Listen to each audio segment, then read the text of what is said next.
Welcome to one of the most haunted houses on the eastern seaboard, the Peyton Randolph Mansion. Over 24 people have died in or near this home since it was built in 1715, and many still live there today to haunt it. It was once featured on USA Today as one of the most haunted houses in the United States. It was built in 1715 and purchased by Sir John Randolph, the only colonial Virginian to receive knighthood, in 1721. In 1724, he purchased the property east of the home. After his death, it was willed to one of his sons, Peyton Randolph. Now, Peyton Randolph was one of our founding fathers and the president of the First and Second Colonial Congress and cousins to Thomas Jefferson. All the trouble seemed to start in the home with the outbreak of the Revolutionary War.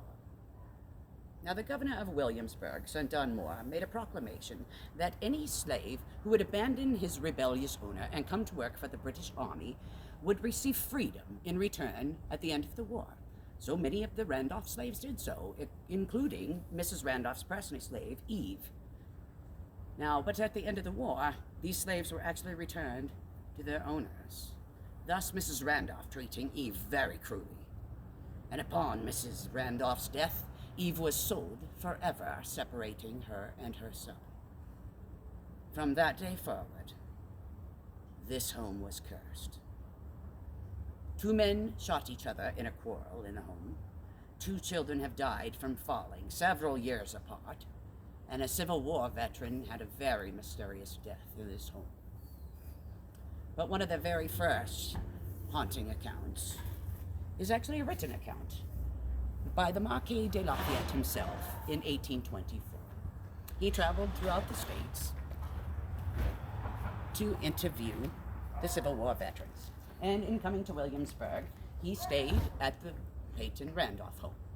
He was quoted as saying, "I feel so honored to stay in such a home of such a wonderful man.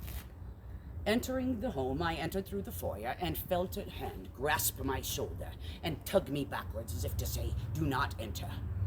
I turned to see who was in the room, and there was no one there. As for the rest of my stay, it was very restless, as I could hear screams throughout the night and calls from the other room." Now, a more recent account.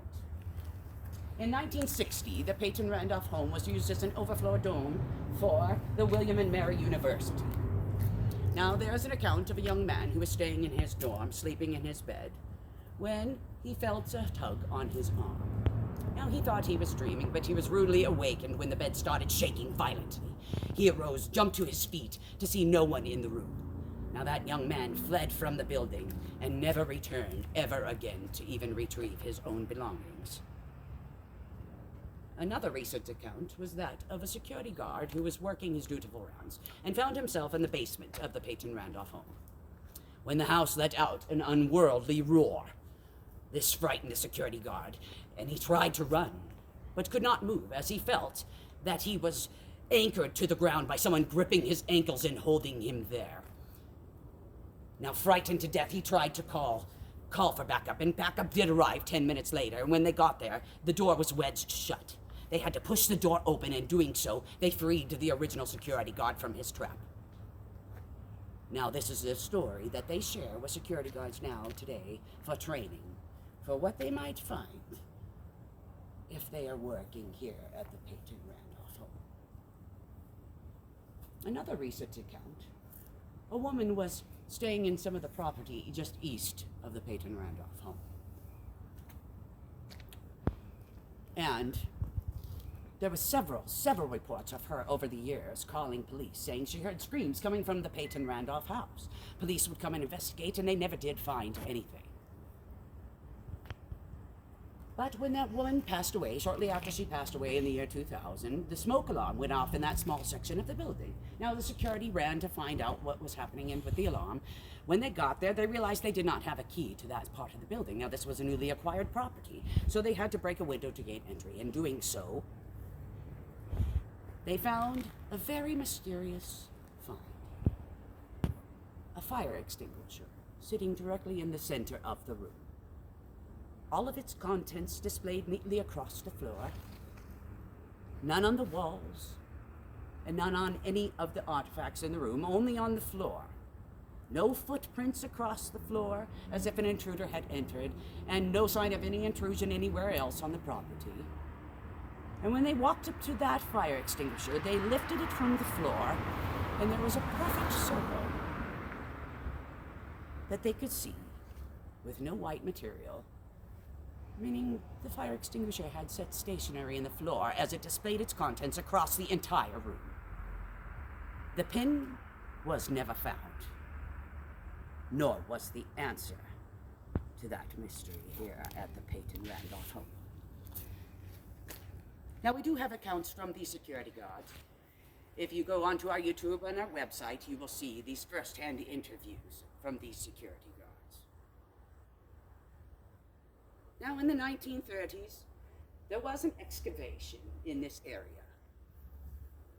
And two archaeologists found that there were two graves of Native Americans found on the eastern part of the property.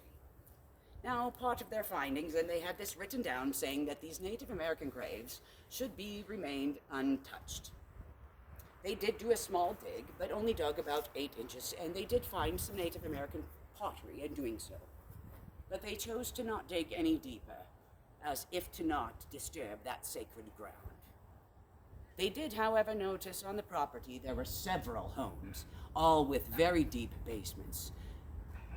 And it had been a very controversial issue over the years. As these homes were built, there were several Native American artifacts found. And in the end, it was determined that the owners of the homes that were built on this property were allowed to keep any of the Native American artifacts that were found. Now, in 1941, the National Park Service actually dug a tunnel through the eastern side of this property, and removed those Native American graves. And that is the only reason we can find that this home has such strong paranormal activity. That is the only explanation to these early hauntings, is the disturbance of sacred Native American ground.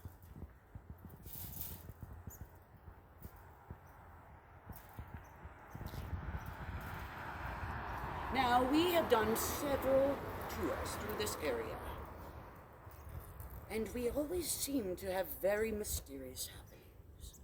One evening, 6 different EMF detectors that were all fully charged stopped suddenly, all at the same time. We have phones charge up. We have phones decharge. We have them reboot and shut off and never to turn on again. We have people pass out and need medical attention. We have very, very strong spirit box activity every single time we come to the Peyton Randolph home. And they always seem to have the same message. Get out. Some of them say it politely. Some of them say it with colorful language. But they all say it one way or another.